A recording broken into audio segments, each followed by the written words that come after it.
creation, unity, seventh density in and of itself. And that's just this collective conscious hive mind. Yeah. And then you have the individual. I don't even want to use the word individual because it's fully connected to the hive mind.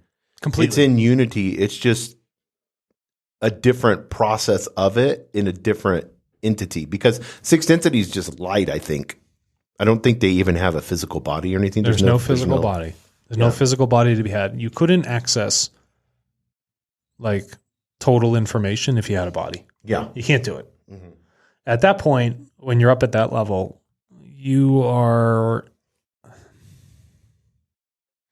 instead of living in time like you and I are. Yeah, I know they're not bound by time. But I think you'll appreciate this. Instead of living in time, you watch time.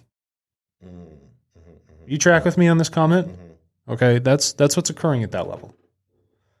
All right, you don't live within it. You're not doing these interactions like you and me live. It's almost like Thor going back and forth between his, like on Marvel. You know how he goes to, I forgot the city. Yeah, is it Ragnar or something? I don't know. No.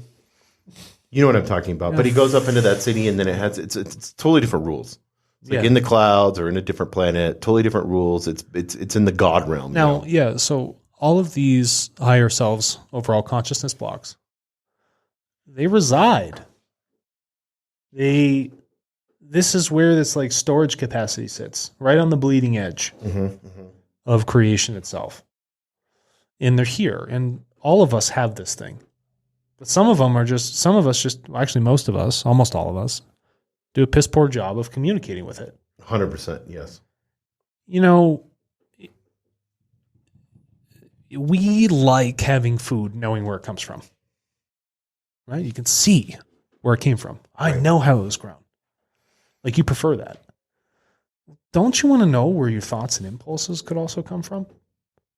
Aren't you interested to get the purest form of something? You want it with your food. You want it with your water. You want it with your makeup and your clothing and everything else you do. But don't you want, or even your air, don't you want the purest form of knowledge too? I sure as hell do. With all the other crap removed.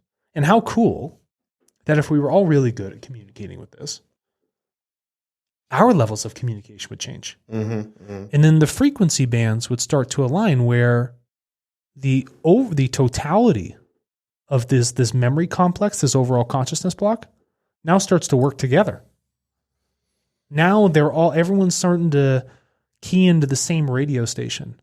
And now these overarching global impulses for evolution and love and knowledge and wisdom and concord and peace and harmony, those things start to flow through everyone.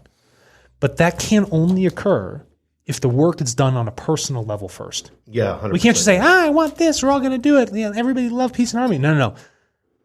Peace, love, harmony, evolution occurs in the solitude of the mind first. All great things are in seclusion and solitude. That's where all great things are born. Even like a seed in the dirt. It is alone by itself. But great plants flower from it, bringing great fruits. We must start with that ourselves. We have to have those internal conversations. We must have those prayers or those self-talk back to the spirit, working with those impulses and learning to recognize them. They're there for you. And I'm only sharing, and this is also an important.